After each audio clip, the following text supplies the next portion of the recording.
வணக்கத்துடன் pepper and salt news என்கின்ற இந்த வலையொலியில் உங்களை சந்திப்பதில் நான் மகிழ்ச்சி அடைகின்றேன். இன்று சில விடயங்களை குறித்து நாம் பேச வேண்டியதிருக்கிறது. ஒன்று, மக்கள் குறை கேட்கக்கூடிய அந்த கூட்டத்தில் மாற்றுத்திறனாளி தோழர் ஒருவர் அரசு அதிகாரிகளிடம் அவர் கேட்ட கேள்வி, நீங்கள் ஒதுக்கி இருக்கக்கூடிய நிதிகள் என்று பட்டியலிட்டீர்களே, அந்த நிதிகள் ஒதுக்கப்பட்டிருக்கிறதா என்கின்ற கேள்வி கேட்கப்பட்ட விடயங்கள், அதற்கு அதிகாரிகள் சொன்ன பதில் ஒருபுறம். படிப்பறிவில்லாத நாடாளுமன்ற உறுப்பினர்கள் அரசு அதிகாரிகளை கேள்வி கேட்பது எப்படி என்கின்ற கேள்வியை எழுப்பிய அரசு அதிகாரிகள், ஒரு பெண் தோழிக்காக அல்லது பெண் சகோதரிக்காக அந்த கூட்டத்தில் கொதித்தெழுந்த வைத்தியர் அர்ஜுனா, இவைகள்தான் இன்றைய பிரதானமான ஒரு களத்தில் இருக்கின்றது. அவைகளை குறித்த செய்திகளை இந்த காணொளியில் நாம் விரிவாக பார்க்கலாம். மக்கள் குறைதீர்ப்பு கூட்டத்தில் பல விடயங்கள் பேசப்படுகின்றன. பல மக்கள் சார்ந்த கருத்துகள் ஏற்றுக்கொள்ளப்படும் என்கின்ற விடயங்கள் எடுத்து வைக்கப்படுகின்றது. ஆனால் பெரும்பாலான நேரங்கள் மக்கள் பேசுவதை விட அரசு அதிகாரிகளும் நாடாளுமன்ற உறுப்பினர்களுமே பேசி தீர்த்து விடுகிறார்கள். அதுவும் மணிக்கணக்காக அவர்கள் பேசுகிறார்கள். அது மக்கள் சார்ந்த விடயமா அல்லது அவர்கள் சுயம் சார்ந்த விடயமா என்கின்ற கேள்விக்குள் போகின்ற பொழுது பதில்கள் சற்று கடினமானதாகவே இருக்கின்றது. இந்த சூழலில்தான் மாற்றுத்திறனாளியான தோழர் ஒருவர் எழும்பி அரசு அதிகாரிகளை பார்த்து கேள்வி கேட்கின்றார். மாற்றுத்திறனாளிகளுக்கு இவ்வளவு நிதி ஒதுக்கப்படும் என்கின்ற அடிப்படையில் பல விடயங்களை இந்த அரசு பேசியிருக்கிறது. யாழ் பகுதியில் வந்த ஜனாதிபதி கூட இது சார்ந்த கருத்துக்களை எடுத்து வைத்திருக்கின்றார். இவைகள் நடைமுறையில் நடந்திருக்கின்றன.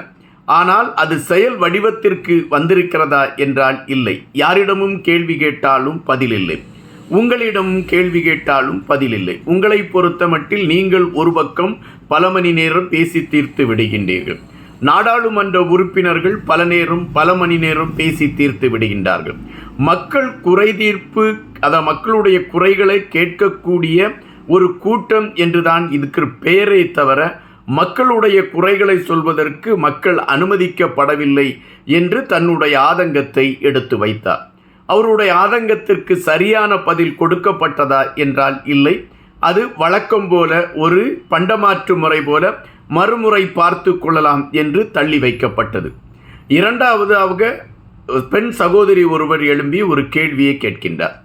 அவர் தான் சார்ந்த விடயங்களை மையப்படுத்திய, அந்த விவசாயத்தை மையப்படுத்திய கேள்விகளை அவர் கேட்கின்றார். அப்படி கேட்கின்ற பொழுது அதற்கு சரியான பதிலை சொல்வதற்கு அந்த அரசு சார்ந்தவர்கள் இல்லை. அந்த சூழலில் வைத்தியர் அர்ஜுனா அவர்கள் அந்த சகோதரியிடம் கேட்கின்றார், உங்களுடைய பிரச்சனை என்ன, உங்களுக்கு என்னென்ன உங்களால் என்னென்ன இக்கட்டுகளை சந்தித்து கொண்டிருக்கிறீர்கள் என்கின்ற விடயங்களை கேட்டு அவர் அரசு அதிகாரிகளிடம் இதை கொண்டு போய் எடுத்து வைக்கின்றார்.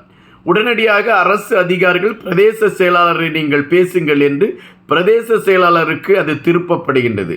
பிரதேச செயலாளர் இது சார்ந்த விடயங்களை நாங்கள் ஆய்வு செய்து அதற்கான அறிவிப்பை எடுத்து வைப்போம் என்று அவர் அறிவிக்கின்றார். வைத்தியர் அர்ஜுனா அவர்கள், நீங்கள் இதற்கு தெளிவான பதிலை தரவில்லை என்றால் நான் நாடாளுமன்றத்தில் இந்த பிரச்சனையை எடுப்பதற்கான ஒரு களம் அமையும் என்று அவர் குறிப்பிடுகின்றார். அதற்குள் நாங்கள் இதற்கான ஒரு விரிவான விளக்கத்தை உங்களுக்கு தருவோம் என்று அவர்கள் கூறி முடித்து விடுகின்றார்கள். அதோடு அந்த சகோதரியும் அமர்ந்து விடுகின்றார். மக்கள் குறை கேட்கக்கூடிய அந்த கூட்டம் குறை கேட்கக்கூடிய கூட்டமாக இருந்ததா என்றால் இல்லை என்பதுதான் வருத்தமான பதிவு.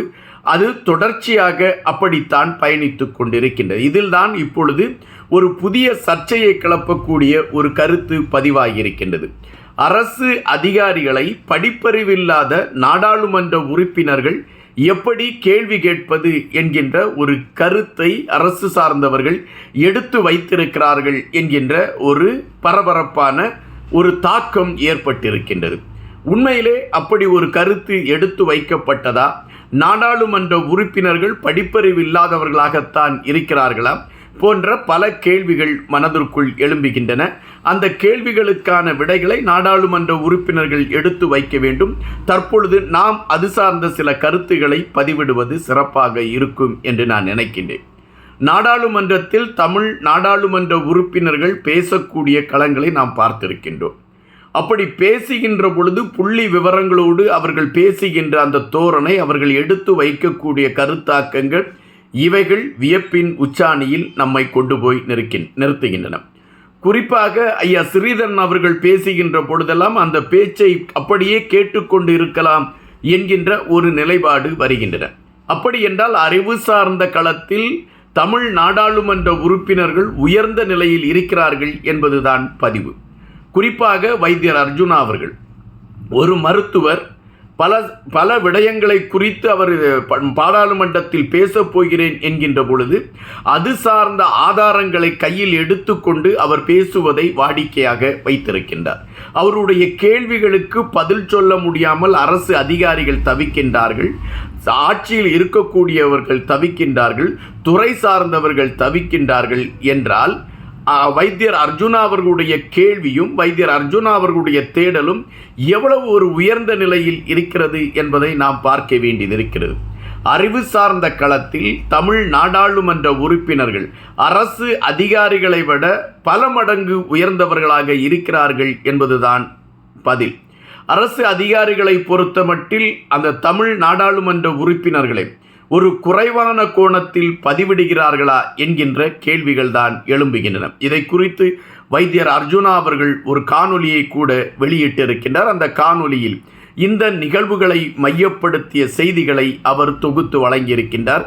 எனவே அதை மீண்டும் அது சார்ந்த ஒரு தொகுப்பை நான் கூறுவது என்பது அது நேர விடயம் என்றுதான் நான் இங்கு கணிக்க வேண்டியதாக இருக்கின்றது. எந்த ஆட்சியாளர்கள் வந்தாலும் மக்கள் சார்ந்த ஒரு பிரச்சனைக்கு அவர்கள் முதன்மை கொடுக்கிறார்களா என்றால் இல்லை. எந்த ஆட்சியாளர்களுமே தங்களை முதன்மைப்படுத்துவதற்கு என்னென்ன நாடகம் நடத்த முடியும் அந்த நாடகங்களை நடத்தி கொண்டு இருக்கின்றார்கள். அதுதான் இந்த குறைகேட்பு கூட்டத்திலும் அவைகள்தான் அரங்கேறி இருக்கிறதோ என்கின்ற கேள்விகள் தான் வருகின்றன. இதில் வைத்தியர் அர்ஜுனா அவர்கள் என்ன கேள்வி கேட்க இருக்கிறார் என்பதைத்தான் பரபரப்பாக அனைவரும் பார்த்து கொண்டிருக்கின்றோம். காரணம், மக்கள் சார்ந்த விடயத்திற்கு உடனடியாக எழும்பி கேள்வி கேட்கக்கூடிய ஒரு மனிதராக வைத்தியர் அர்ஜுனா இருக்கிறார் என்பதே ஒரு ஆறுதலான விடயம். அவர் இந்த 2 நாள் கூட்டத்திலுமே வைத்தியர் அர்ஜுனாவுடைய கேள்விகள் தான் அழுத்தமான கேள்விகளாக இருக்கின்றன. மக்களை பொறுத்த மட்டில் மக்கள் நம்பிக்கையோடு இருக்கிறார்கள். நாம் தேர்ந்தெடுத்த நாடாளுமன்ற உறுப்பினர்கள் நமக்கு விடிவை தருவார்கள் என்று, அல்லது நாம் தேர்ந்தெடுத்த அரசு நமக்கு விடிவை தரும் என்று நம்புகின்றார்கள். ஆனால் ஆட்சியாளர்கள் எப்பொழுதுமே மக்களை தங்களுக்கு தேவையான ஒரு பொருளாக மட்டும்தான் பார்க்கிறார்கள். அர்ஜுனா போன்றவர்கள் இல்லாமல் இருந்திருந்தால் மக்கள் குறைகேட்பு கூட்டம் கூட ஒரு சடங்காகத்தான் நடந்து முடிந்திருக்கும் என்பதுதான் நிஜம். நன்றியுடன் இன்பா.